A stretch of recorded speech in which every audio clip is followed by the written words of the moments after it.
नमस्कार प्यारे बच्चों, स्वागत है आप सभी बच्चों का आपके अपने YouTube channel Arvind Bidlan classes में। तो बच्चों, आज जो हमारा वीडियो का टॉपिक है ये NIS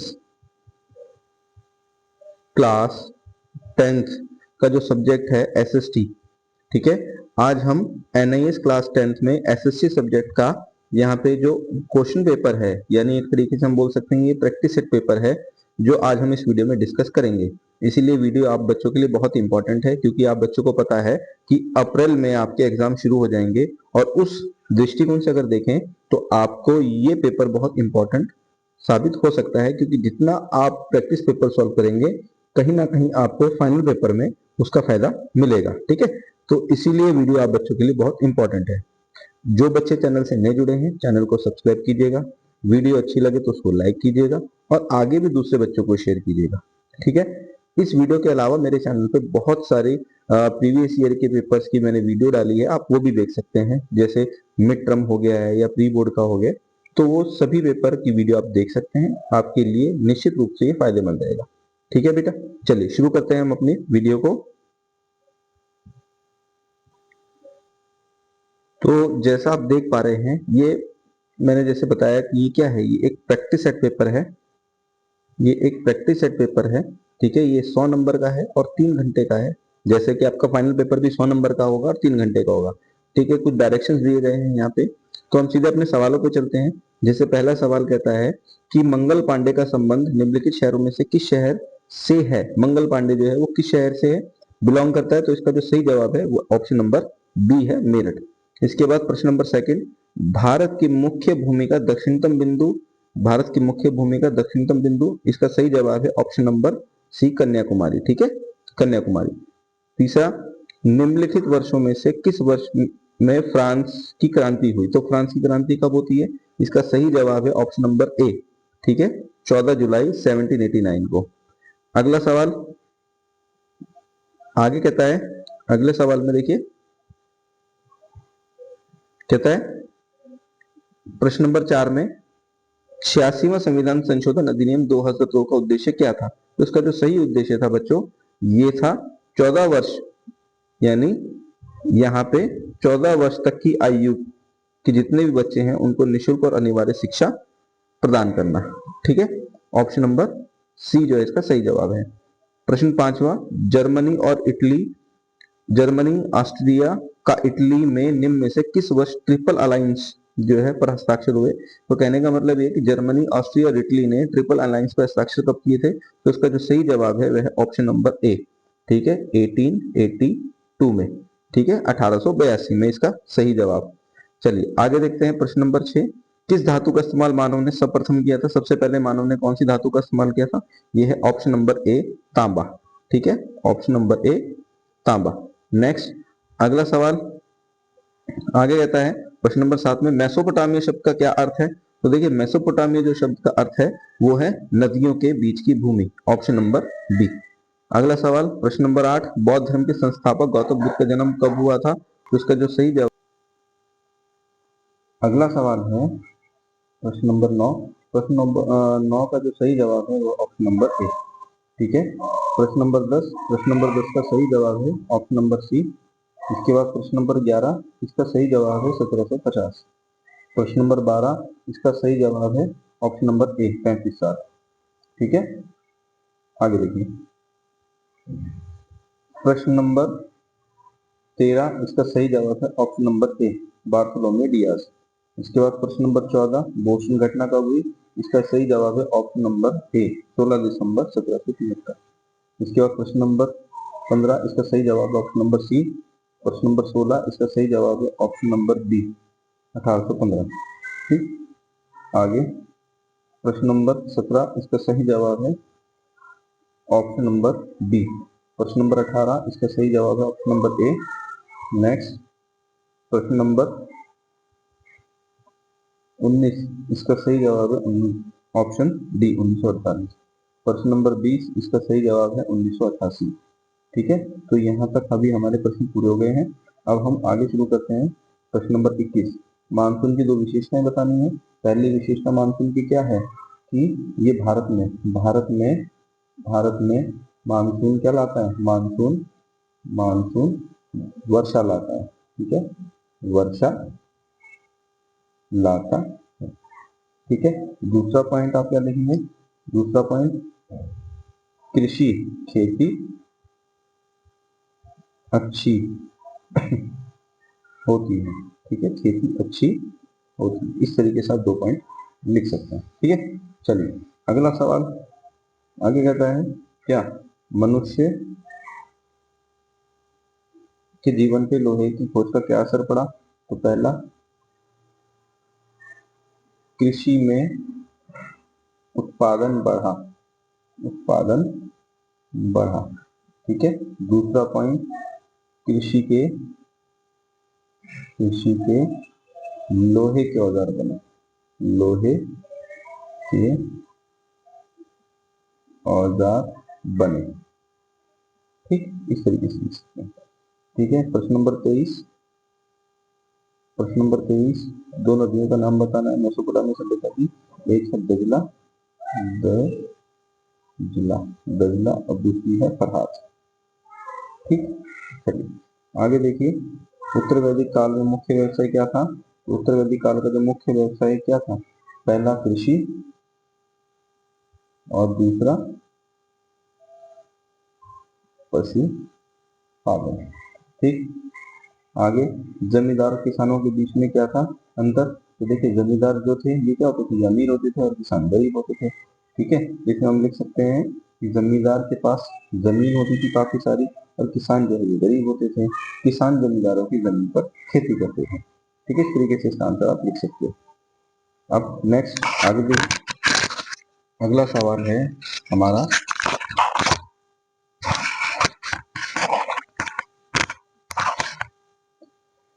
इसमें इटली के एकीकरण के बारे में पूछा गया है। इटली के एकीकरण को बताना है, तो इसके सीधे आंसर को देखते हैं, इसके आंसर पे चलते हैं।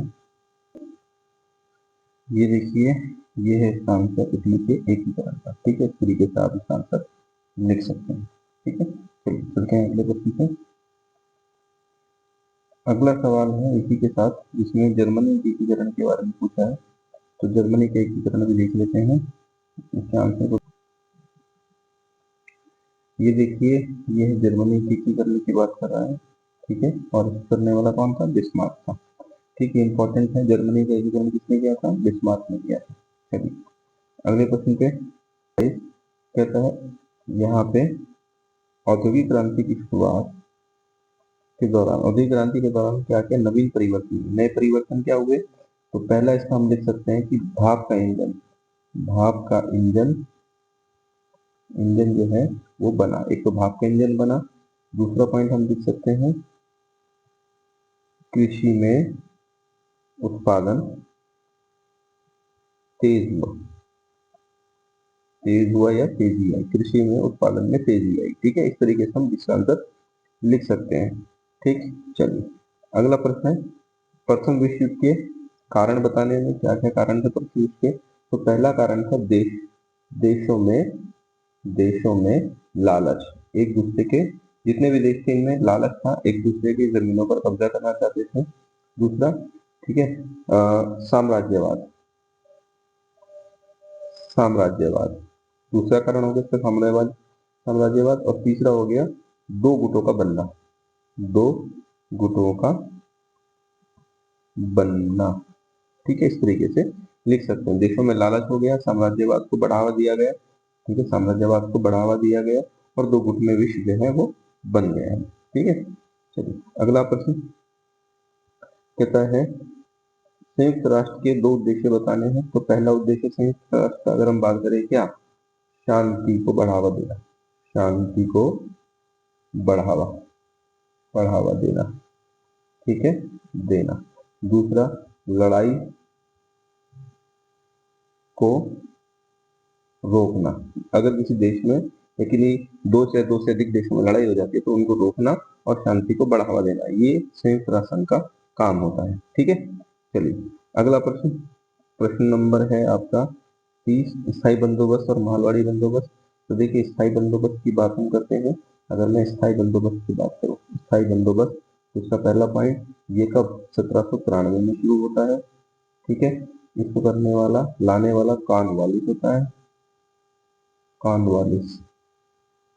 ठीक, और तीसरा कारण पॉइंट है इसका, इसमें जमींदार, जमींदार को स्वामी माना गया भूमि का। ठीक है, स्वामी माना गया, जमींदार को स्वामी माना गया। ठीक है, ये स्थायी बंदोबस्त की बात हमने की। और अब हम अगर इसकी बात, अगर हम महलवाड़ी की बात करते हैं, महलवाड़ी बंदोबस्त, तो इसको हम लिख सकते हैं ये 1822 में आया। ठीक है, पहला पॉइंट। दूसरा, हॉल्ट मैकेंजी, हॉल्ट मैकेंजी इसको लाने वाले अंग्रेज अधिकारी था। तीसरा पॉइंट इसका ये हो सकता है, इसमें जमीन का मालिक जो है मुखिया को, गांव का जो मुखिया है उसको जमीन का मालिक माना गया। ठीक है, इस तरीके से आप लिख सकते हैं।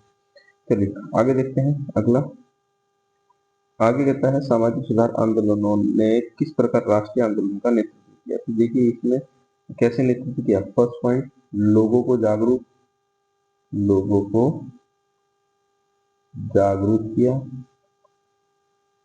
ठीक, पहला पॉइंट। दूसरा हम लिख सकते हैं पत्रिकाओं का, पत्रिका और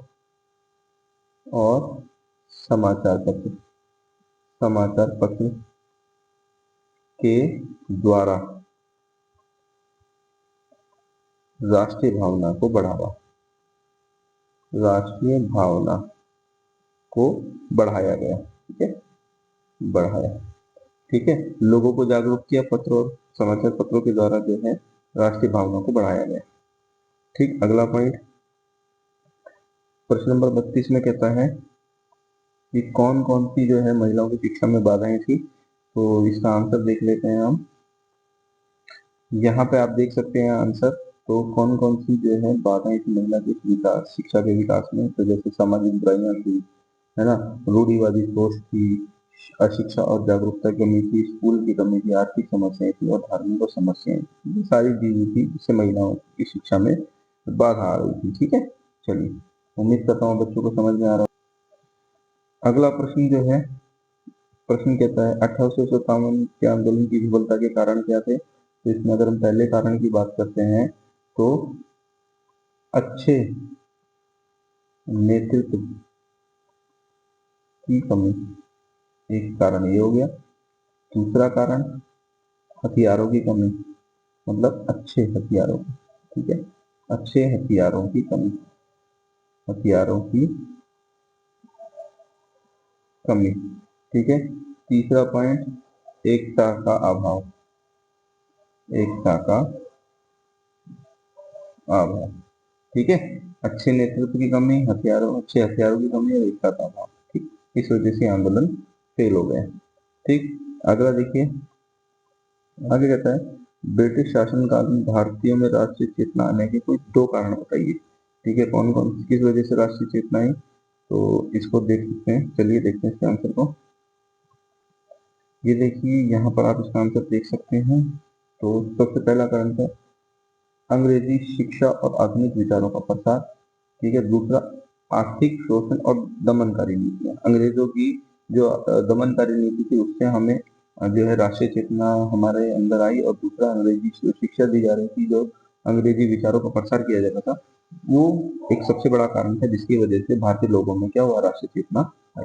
ठीक है, तो इस तरीके से आप ये पॉइंट लिख सकते हैं। चलते हैं अपने अगले प्रश्न पे। आगे प्रश्न है, इसमें बोला गया है प्रश्न नंबर 35 में कि अंग्रेजों ने किस प्रकार भारतीय समुदाय में, भारतीय में सांप्रदायिक फूट को बढ़ावा दिया। ठीक है, तो इसका पहला जो उत्तर है वो है बंगाल का विभाजन, बंगाल का विभाजन। एक कारण अंग्रेजों ने जो था ये रखा, मतलब ये कारण था बंगाल का विभाजन 1905 में हुआ था। दूसरा कठोर कानून, कठोर अंग्रेजी कानून। ठीक है, वह नीतियां। ठीक, कठोर अंग्रेजी कानून व नीतियां और बंगाल का विभाजन। ठीक है बच्चों, चलिए चलते हैं अगले प्रश्न पे। आगे प्रश्न कहता है कि असहयोग आंदोलन अपने उद्देश्य में सफल रहा, इसके पक्ष में कोई दो कारण बताना। बिल्कुल सही बात है, असहयोग आंदोलन ये था, ये आप कह सकते हैं कि साल 1920 में हुआ था। और ये असहयोग आंदोलन क्या था, इससे किसानों का जो पक्ष था, पक्ष मजबूत हुआ। ठीक है। दूसरा इसका कारण आप लिख सकते हैं खादी का उत्पादन, खादी का इस्तेमाल हुआ। जो खादी वस्त्र था उसका भी बहुत जोरदार तरीके से इस्तेमाल किया गया। ठीक है। चलिए, पर्यावरण के संरक्षण के महत्व को उजागर कीजिए। देखिए, पर्यावरण के संरक्षण के महत्व को बताना है। पर्यावरण का संरक्षण क्यों जरूरी है, ताकि सभी जीव जंतु जीवित रह सके, मनुष्य जीवित रह सके और आने वाले समय में किसी तरह की कोई समस्या ना हो। ठीक है। चलिए, अगला प्रश्न है प्रश्न नंबर 39। भारत की जो विदेश नीति के आधारभूत उद्देश्य क्या है, तो इसके आंसर को देख लेते हैं हम। चलते हैं इसके आंसर। यहाँ देखिए, यहाँ पर है विदेश नीति के आधारभूत बिंदु। ठीक, तो देखिए राष्ट्रीय हित की रक्षा करना, विश्व शांति को बढ़ावा, गुणवत्ता की नीति, अंतर्राष्ट्रीय सहयोग को बढ़ावा, आर्थिक विकास को बढ़ावा। ठीक है, तो ये सभी क्या है, ये आधारभूत उद्देश्य है भारतीय विदेश नीति के। ठीक, चलिए चलते हैं अगले प्रश्न पे। अगला प्रश्न है नवपाषाण युग की दो खोज बताइए। तो नवपाषाण युग की दो खोज, एक कृषि, ठीक है, फर्स्ट कृषि, और दूसरा पहिया। या कृषि लिख सकते हैं हम, कृषि के साथ हम लिख सकते हैं स्थायी जीवन, है ना, इसमें हम ये लिख सकते हैं स्थायी जीवन। ठीक, कृषि और स्थायी जीवन। ठीक है। चलिए, अगला है बौद्ध धर्म के संस्थापक कौन थे और उनकी शिक्षाएं क्या थी। तो बौद्ध धर्म के संस्थापक जो थे, ये गौतम बुद्ध थे। और इनकी शिक्षाएं क्या थी, शिक्षाएं इनकी थी अहिंसा का पालन करना। दूसरी इनकी शिक्षा थी कि जो दास गरीब हैं उनका सम्मान करना। ठीक है। और किसी भी जीव की हत्या ना करना। ठीक है, किसी भी जीव की हत्या ना करना, पूरी तरीके से अहिंसा का पालन करना, गरीब और जो दास लोग हैं उनके साथ अच्छा व्यवहार करना। ठीक, आगे देखिए, मार्टिन लूथर की 3 शिक्षाएं बतानी है। तो पहली शिक्षा, इसने क्या किया, चर्च का विरोध किया, चर्च का विरोध। ठीक है, पहला। दूसरा, पॉप का खंडन, पॉप की नीति का खंडन। ठीक है, और बाइबल पर जोर। ठीक, ये 3 बातें थी इसकी। ठीक है, ये थी मार्टिन लूथर की शिक्षा। चलिए आगे देखें, अगला सवाल है, कहता है मौलिक अधिकार और निर्देशक तत्व में अंतर बताना है। तो अगर मौलिक अधिकारों की बात करते हैं, ये हमारे मौलिक अधिकार और ये हमारे नीति निर्देशक तत्व। ठीक है, तो मौलिक अधिकार जो है ये आर्टिकल 12 से 35 तक है, और नीति निर्देशक तत्व जो है ये 36 से 51 तक है। ठीक है, ये व्यक्ति के विकास पर जोर देते हैं, व्यक्ति के विकास पर जोर देते हैं। ठीक है, और ये समाज कल्याण पर जोर देते हैं। ठीक है, हम यहाँ न्यायपालिका जा सकते हैं, ठीक है, जा सकते हैं, लेकिन हम यहाँ न्यायपालिका नहीं जा सकते। ठीक है, 12 से 35 तक आते हैं मौलिक अधिकार, और ये 36 से 51 में। इसमें व्यक्ति का विकास होता है, इसमें समाज का विकास होता है। इसमें हम न्यायपालिका जा सकते हैं, इसमें न्यायपालिका नहीं जा सकते। ठीक है, तो ये आपके प्रश्न हो गए हमारे 3 नंबर वाले। अब 2 नंबर वाले, अब हमने ये 3 नंबर वाले शुरू हमने कर दिए। तो देखिए, जैसे यहाँ पे पूछा गया अगला प्रश्न है प्रश्न नंबर 44 में, 73वां 74वां संविधान संशोधन क्या है। 73वां संविधान संशोधन जो है बच्चों, वो पंचायत से जुड़ा हुआ है। किससे जुड़ा हुआ है, पंचायत से। ठीक है, और जो 74वां संविधान संशोधन है वो किससे जुड़ा हुआ है, वो नगर निगम से जुड़ा है। किससे जुड़ा है, नगर निगम से, नगर निगम से। ठीक है। इसमें पंचायत जो है साफ सफाई का काम करती है और यहाँ नगर निगम साफ सफाई का काम करता है और दूसरी जरूरत की जो लोगों की समस्या उनको दूर करता है। ठीक है, चलिए आगे देखिए। अब ये देखिए, इनको यहाँ पर कुछ एक इम्पोर्टेंट मैं चीज और बताता हूँ आपको। ये देखिए नक्शा आप देख पा रहे हैं, ये भारत का नक्शा है। ठीक है, हमें इस नक्शे को बताना है। तो जैसे कांडला, पारादीप, हल्दिया, तूतीकोरिन, ये कहाँ पर है? ये देखिए यहाँ पर है कांडला, सॉरी कांडला नहीं ये है हल्दिया, हल्दिया। ठीक है, यहाँ है पारादीप, पारादीप। ठीक है, यहाँ पर है तूतीकोरिन, तूतीकोरिन। ठीक है, और इधर है कांडला। ठीक, हल्दिया, ये पारादीप, ये तूतीकोरिन और इधर कांडला। ठीक है, इस तरीके से आप देख सकते हैं। चलिए अगला प्रश्न देखिए, आगे है। ये भी मानचित्र हमें बताना है इसमें। तो जैसे यहाँ देखिए कहता है नेताजी सुभाष चंद्र बोस अंतर्राष्ट्रीय हवाई अड्डा, ये कहाँ पर है? ये है नेताजी सुभाष चंद्र बोस अंतर्राष्ट्रीय हवाई अड्डा, यहाँ पर। इसके बाद कपास की खेती का एक राज्य, कपास की खेती के राज्य की अगर हम बात करते हैं तो ये आ गया हमारा महाराष्ट्र आ गया। ठीक है, फिर इसके बाद आ गया आपका जैव आरक्षित क्षेत्र सुंदरवन। तो यहीं पर ही जैव आरक्षित क्षेत्र सुंदरवन भी है, ये जैव आरक्षित क्षेत्र सुंदरवन। और गंगा नदी, तो यहाँ से इस तरीके से हम गंगा नदी को दिखा सकते हैं। ठीक है, ये आ गए आपका मानचित्र। ठीक, चलिए अब अगला प्रश्न देखिए। अगला प्रश्न है, इसमें क्या कहता है? कहता है प्रश्न नंबर 50 में लोकतंत्र के सामने कौन कौन सी चुनौती है और कैसे इसको हम लोकतांत्रिक व्यवस्था से दूर करके लोकतंत्र को प्रभावशाली बना सकते हैं। ठीक है, तो इसके आंसर को देखते हैं हम, चलते हैं इसके आंसर पे। ये देखिए यहाँ है लोकतंत्र की प्रमुख चुनौतियां, क्या क्या चुनौती है? भ्रष्टाचार है, ठीक है, सांप्रदायिकता है, गरीबी और आर्थिक असमानता है, अशिक्षा है, चुनावों में सुधार की जरूरत है और टकराव है। ठीक है, ये लोकतंत्र की चुनौतियां हैं। ठीक है, और इन चुनौतियों को हम कैसे दूर कर सकते हैं? तो चुनौतियों को दूर कैसे किया जा सकता है? पारदर्शिता ला के दूर कर सकते हैं, सामाजिक एकता को बढ़ा के कर सकते हैं, कल्याणकारी योजनाओं के द्वारा कर सकते हैं, शिक्षा को दे के कर सकते हैं और चुनाव में सुधारों को सही करके हम इन चुनौतियों को दूर कर सकते हैं। ठीक है, चलिए चलते हैं अगले प्रश्न। अगला प्रश्न भी ये हमारा दिया हुआ है यहाँ पर कि गरीबी उन्मूलन और भेदभाव को मिटाने के लिए क्या क्या कदम उठाएंगे। तो पहला कदम क्या उठाएंगे? योजना बनाएगी सरकार, योजना बनाना। ठीक है, शिक्षा को बढ़ावा देना, शिक्षा को बढ़ावा। तीसरा, एकता को बढ़ावा देना, एकता को बढ़ावा देना। ठीक है, इसके बाद चौथा, लोगों को जागरूक करना, लोगों को जागरूक करना। ठीक है, इस तरीके से हम गरीबी उन्मूलन और लैंगिक भेदभाव को दूर कर सकते हैं। ठीक है, अब अगला ये देखिए, यहाँ पे सबसे इम्पोर्टेंट क्वेश्चन जो आपसे पूछा जा सकता है वो कौन सा है? वो आपका ये दिया हुआ है। ठीक है, चुनावों में कौन कौन सी राजनीतिक दलों की नीतियां क्या है। ठीक है, तो इसके सीधे हम आंसर को देखते हैं जो इम्पोर्टेंट। ये राजनीतिक दलों के बारे में दिया गया है हमें, जैसे भारतीय जनता पार्टी, ये उसकी नीतियां हैं, राष्ट्रवादी कांग्रेस, ये उसकी नीतियां हैं।